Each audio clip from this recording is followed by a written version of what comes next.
Hello tout le monde, je m'appelle Angélique, je suis certifiée coach depuis 2008 et à travers mes vidéos, je partage avec toi ma passion pour le développement personnel.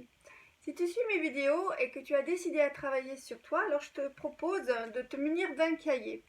Inscris la date du jour, le thème, les mots-clés importants que tu dois retenir et surtout laisse un peu d'espace pour les exercices que je vais te proposer. Ça va te permettre de suivre ta progression. Dans cette vidéo, c'est la première d'une série de 3 dont le thème est l'orientation mentale. Donc mon objectif à travers mes vidéos, c'est de te donner des éléments de compréhension sur des schémas que tu as peut-être mis en place et qui te font sentir mal. Alors évidemment, ce sont des schémas inconscients, hein. Donc je vais te partager des outils de développement personnel et le petit plus, c'est que je vais à chaque fois te donner des petits exercices vraiment tout simples pour t'aider à progresser. Alors au sujet de l'orientation mentale, nous allons aborder ton esprit, l'esprit critique, les étiquettes que l'on se colle, le choix des mots, la formulation des phrases et puis surtout on va entraîner notre cerveau à penser positif. Allez, c'est parti! Tout ce que tu vas faire dans ta vie, tout ce que tu t'apprêtes à dire à quelqu'un ou ce que tu penses même sur toi-même, sur une situation, tout ça, ça passe d'abord par ton mental, c'est-à-dire qu'il va naître dans ton esprit une pensée et puis tu vas la mettre en action, tu vas te mettre à parler. Donc, tes actions, ta communication, ton état physique, psychique, ton estime de toi-même, tout ça, ça passe d'abord par ton mental, ce que tu as là à l'intérieur. Donc, c'est pour ça que c'est vraiment important d'être conscient de son orientation mentale. Et pour faire des actions justes et positives dans ta vie, eh bien, tu dois être quelqu'un de positif. Pas de panique, ça s'apprend et on s'entraînera pour ça. Si tu as l'esprit critique, eh bien peut-être que c'est effectivement efficace et constructif. Mais ça peut aussi être un avis plutôt dans le sens d'un jugement. Alors comment est-ce que tu vas vérifier ça? Tu as quelques questions à te poser. Lorsque tu as l'esprit critique, est-ce que ça va être utile? Est-ce que ça va te mettre dans une énergie positive qui va t'encourager à avancer, à faire des apprentissages? Ou est-ce qu'au contraire, ça va te décourager, te faire sentir mal? Donc c'est ce genre de questions-là que tu dois te poser pour vérifier si c'est un esprit critique constructif ou un jugement négatif. Fais très attention, là je parle quand tu t'adresses à toi-même, mais ça s'adresse aussi aux autres. Quand tu parles aux autres, ça peut être blessant si c'est une critique mal placée. Ce que tu penses de toi aussi est très très important. Tu sais, ces étiquettes que l'on se colle, à laquelle on s'identifie parce qu'on pense que c'est notre identité et on croit que c'est nous et que du coup on ne peut pas le changer. Je vais te donner un exemple pour ça. Quand j'étais à l'école, mon prof de maths avait décrété que j'étais nulle et m'avait mis au fond de la classe. J'ai donc passé mon année comme ça à ne rien faire, persuadée qu'il n'y avait rien à faire puisque j'étais nulle. C'est une autorité pour moi, le professeur. Je croyais tout ce qu'il me disait, donc je croyais que j'étais nulle. Évidemment, j'ai raté mon année. Ma maman a une très bonne idée de me payer des cours particuliers chez une prof de maths. Et donc, pendant mes vacances, je suis allée chez elle pour faire cet apprentissage. Et je me souviendrai toujours de la première leçon qu'elle m'a donnée.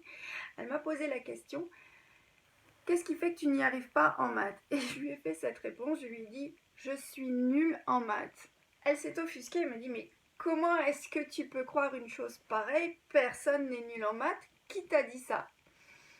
En fait, j'ai compris bien plus tard que c'était pas moi qui étais nulle, c'était le prof qui avait pas fait son boulot et qui m'avait pas appris. Il était là pour m'apprendre, pour faire un apprentissage. Il n'avait pas à décréter comme ça dès le départ: alors toi, t'es nul, je vais même pas m'occuper de toi.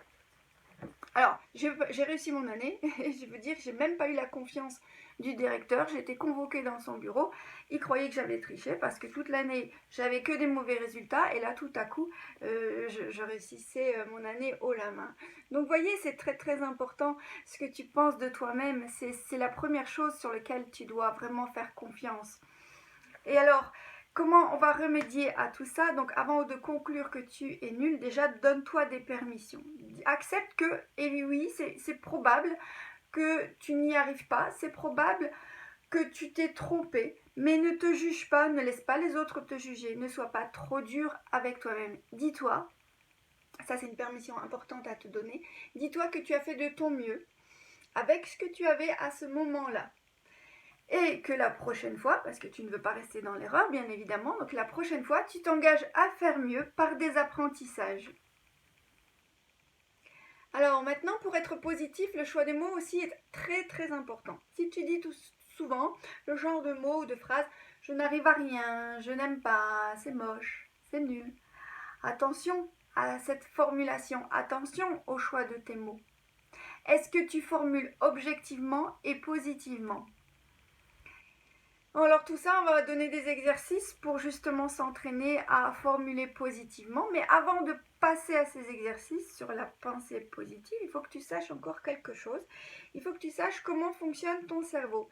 Eh bien, il ne comprend pas la négation. Il ne fait pas la différence entre ce qui est vrai, ce qui n'est pas vrai. Il ne sait pas, il ne connaît pas la réalité. Ok ? On va faire un exercice pour te faire comprendre ça.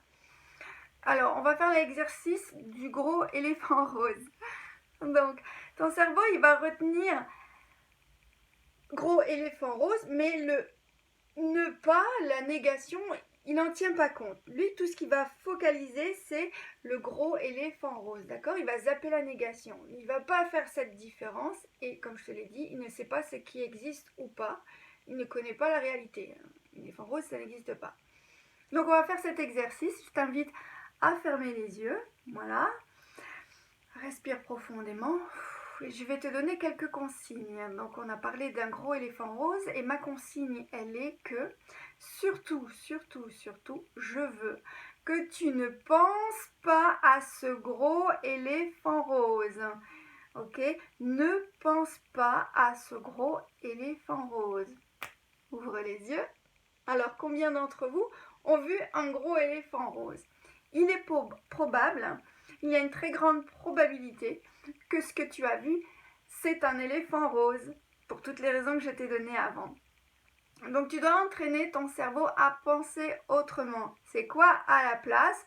C'est un petit éléphant gris. Donc tu dois formuler autrement, pas de négation, et puis tu dois mettre un focus sur ce que tu veux voir, sur ce que tu veux voir naître dans ta vie. Si tu ne veux plus d'éléphant rose, alors qu'est-ce que tu veux à la place ? Je veux un éléphant gris. Si tu veux plus de mecs toxiques dans ta vie, eh bien qu'est-ce que tu veux à la place ? Décris ce que tu veux à la place. Est-ce que tu as remarqué que quand tu viens d'acheter une nouvelle voiture, par exemple, eh bien tout à coup il se met à fleurir dans ta ville la même voiture. Tout partout tu vois la même voiture. Alors est-ce que c'est parce qu'il y en a plus ? Ou est-ce que c'est justement parce que tu es focalisé là-dessus, parce que c'est celle-là que tu voulais et que c'est celle-là que tu as achetée ? Tu comprends l'astuce ?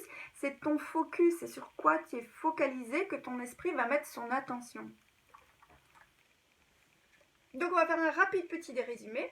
On a vu que notre focus est important pour nos pensées, que notre cerveau ne comprend pas la négation, que donc tu dois transformer tout ça en formulant positivement. Et puis aussi, donne-toi des permissions, ne sois pas trop dur avec toi-même. C'est normal de ne pas y arriver tout de suite. C'est normal de se tromper en attendant mieux. Et puis plus tard, tu peux t'engager à faire mieux par des apprentissages. Donc tu vois, en quelques minutes seulement, je t'ai donné quelques petits trucs pour orienter ta vision positive sur ta vie. Ce sont quelques petits exercices vraiment très faciles à mettre en place dans ta vie et à reproduire aussi souvent que le besoin s'en fait sentir. Et pas à pas, par la répétition, le cerveau va apprendre la leçon. C'est-à-dire qu'il va s'orienter positivement et naturellement. Et d'après toi, quelles seront les conséquences que cela aura dans ta vie ? Eh bien, je te laisse expérimenter tout ça. Et pour l'heure, on va passer à la pratique. Donc, dans ton cahier de développement personnel, fais 2 colonnes. Une colonne à droite, fais une liste de mots qui sont récurrents dans ta vie, les mots que tu dis le plus souvent, les phrases que tu formules le plus souvent. Donc les mots, ça peut être c'est bof, c'est nul. Les phrases, ça peut être oh là là, je suis au bout de ma vie, je suis dépressive, je suis pas bien. Voilà, tout ce que tu as l'habitude d'employer, il faut que tu en prennes conscience. Quels sont les mots et les phrases que tu emploies le plus souvent, ok ? Et dans l'autre colonne, celle de gauche, tu vas formuler ça autrement. Donc, il te suffit d'aller revisionner un petit peu ce qu'on a dit, les petits trucs et tout ça. Donc vérifie un petit peu comment est-ce que tu peux switcher, comment est-ce que tu peux transformer ces mots et ces phrases. Et je t'invite à les exprimer autrement, c'est-à-dire positivement et surtout pas de négation. Donc je te suggère de faire cet exercice à ton aise après la vidéo, de te reporter à la théorie, de revisionner s'il le faut. De te reporter aux exemples que j'ai donnés. Donc il y a des tas de petits trucs dans cette vidéo qui vont t'aider pour cet exercice. Dans les prochaines vidéos sur l'orientation mentale, nous verrons en quoi le focus est important. Donc on a déjà un petit peu abordé le sujet, mais là on va aller plus en profondeur là-dessus. Donc ce sur quoi nous focalisons notre esprit est important pour des résultats positifs dans notre vie. Et enfin dans la troisième vidéo, nous parlerons de la rumination. Tu sais, le truc qui tourne là dans ta tête et qui t'empêche parfois de dormir. Alors avec à chaque fois, à la fin, des astuces pour t'aider à améliorer ton orientation positive. Alors surtout, si tu ne veux rien manquer de ces mini-ateliers que je te propose en vidéo, abonne-toi à ma chaîne YouTube Épanouie. Et si tu connais quelqu'un qui en a besoin, fais plaisir, partage cette ressource, faut liker. Je te dis à très bientôt et coach mon vôtre.